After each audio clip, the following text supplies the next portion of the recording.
Hi everyone, this is Connie from Connie's Creative Creations, and this is the second annual He Is Risen collab. We did it last year, so we're doing it again this year. I'll tell you more about that in a couple of minutes, but welcome to my channel. If you are new, think about subscribing. If you're returning, hey, I'm so glad you're back. So let's get right into this. Okay, this is a piece of live edge wood that is from Plaid. I'm a Plaid ambassador, so it's a little rough, so I'm going ahead and using my sanding block on it and getting it smooth.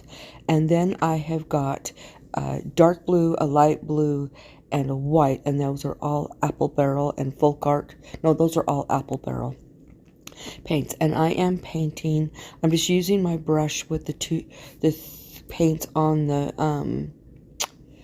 palette.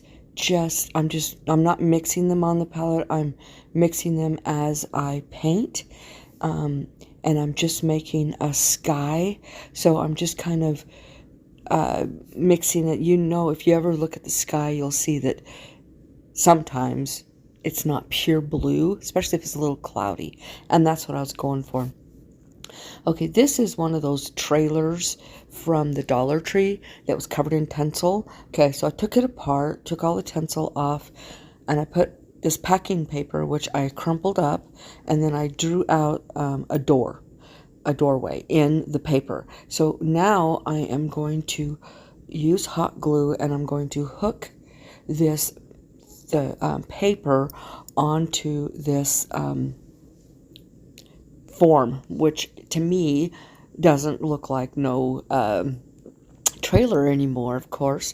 So I'm cutting around so that I don't have as much paper to deal with, and so I am just gluing and pushing this down on it, and then I'm going to turn those ends in or fold them under and paint that or glue that as well. And so I don't know if you can tell what I'm going for, but you'll figure it out here in just a minute.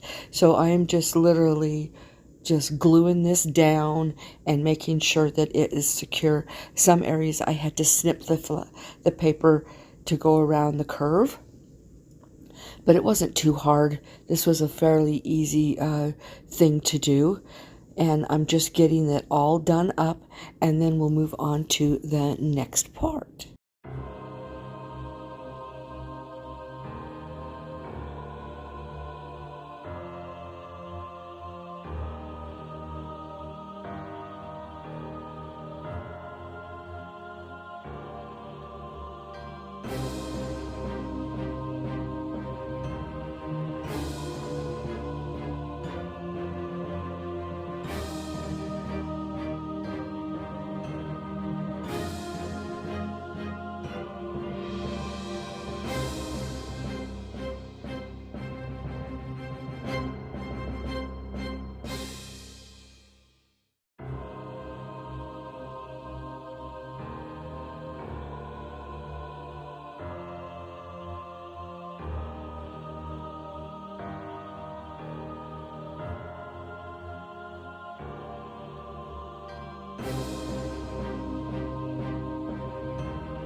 Now that I've got those pieces, I dry brushed the black over them.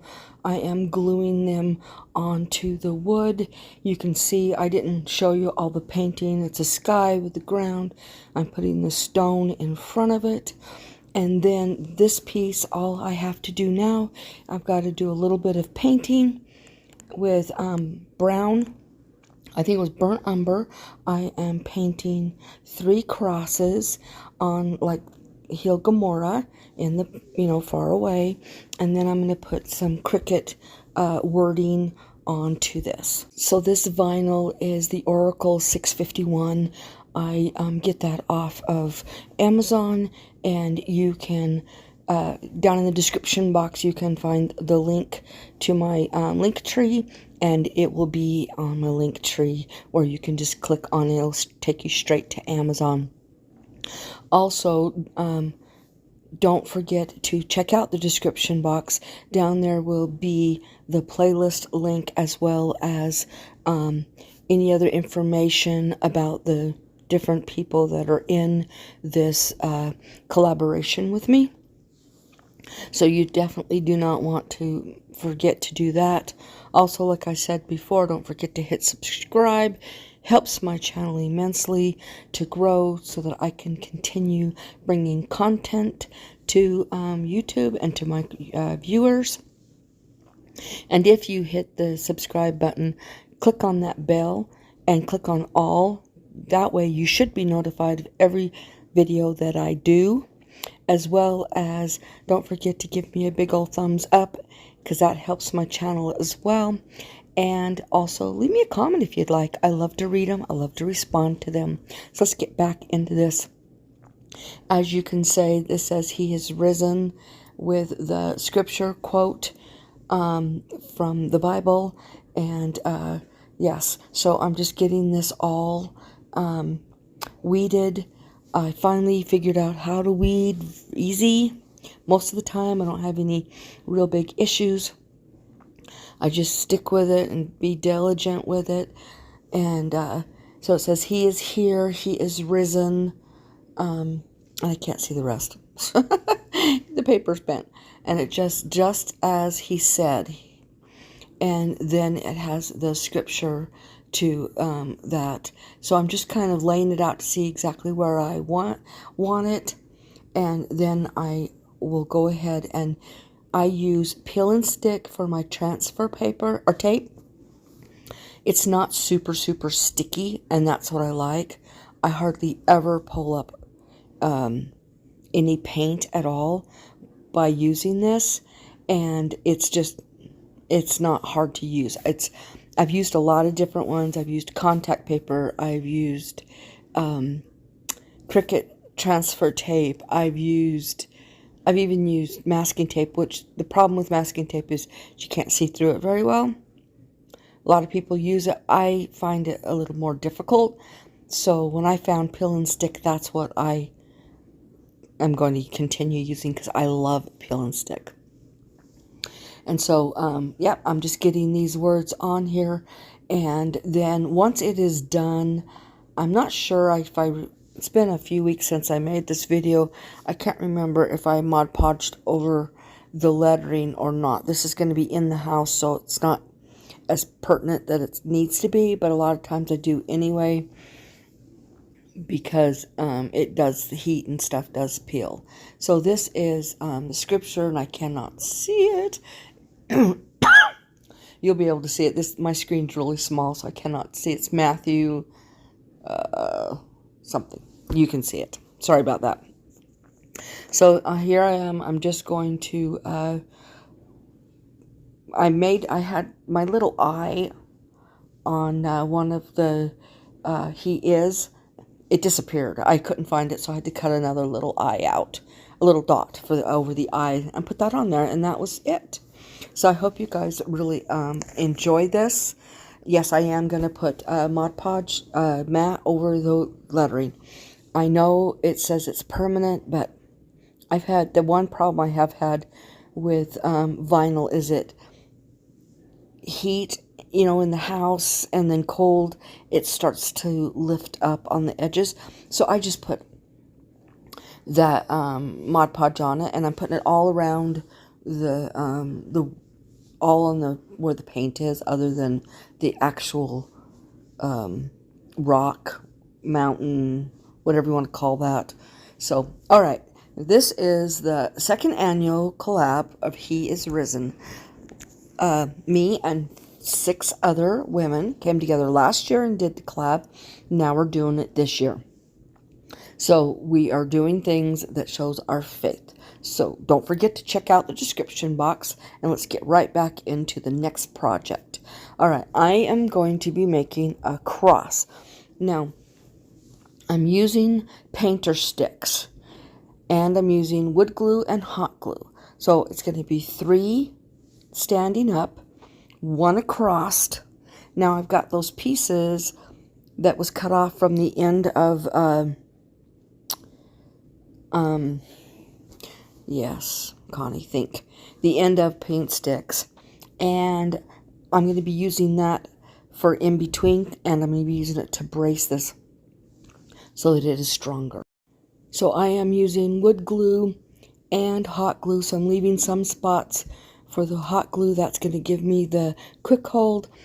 The wood glue is going to give me the permanent hold. When it is bare wood to bare wood with the wood glue on the molecular level, it is stronger that way.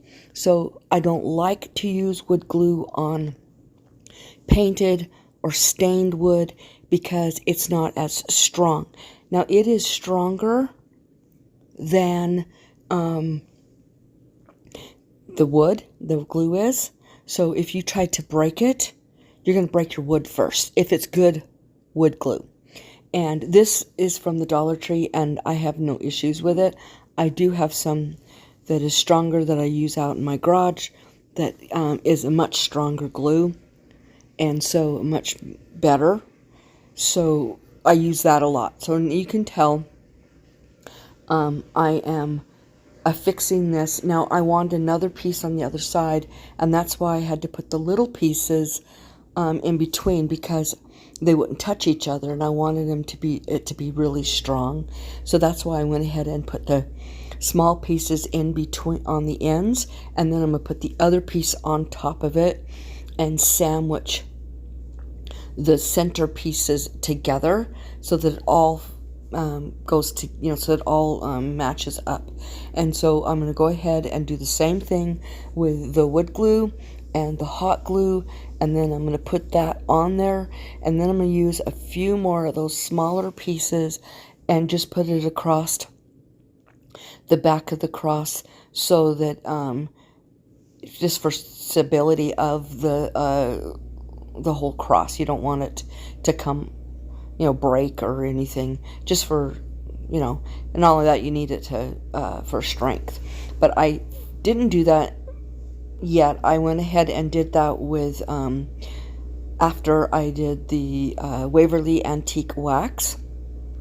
So you paint it on and then you rub it off, and that's where you get that beautiful grain look and not a painted look. So I'm just going to do all the sides. I do the front, the back, I do the whole thing. I do the cross beam, the whole thing on the sides.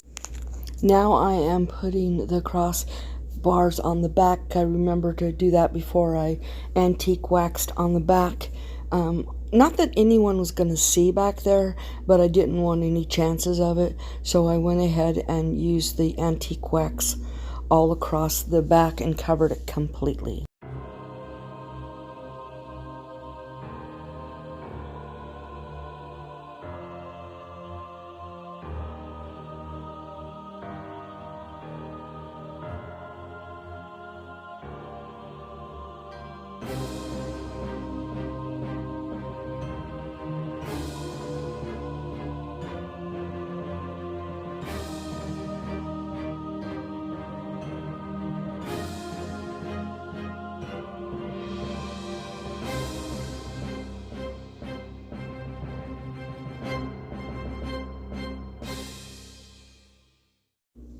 Okay, now as soon as I get this finished, then I'm going to set it aside to let it dry. Not that it takes very long. And then I'm going to grab that crate and we're going to antique wax that as well.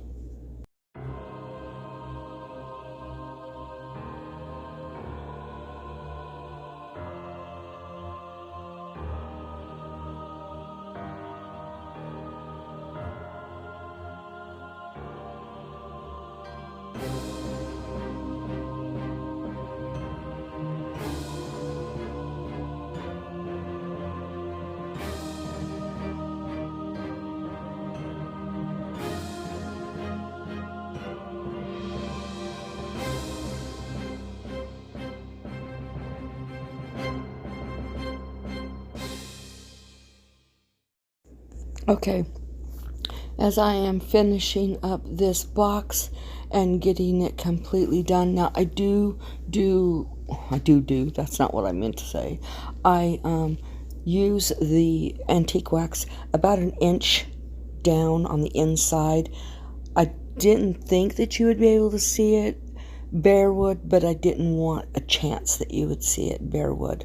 So I'm doing the inside of those little circles, and then I'm going to go ahead and do the little bit on the inside, about an inch down. As far as those little openings go, I went about that a little bit further than that.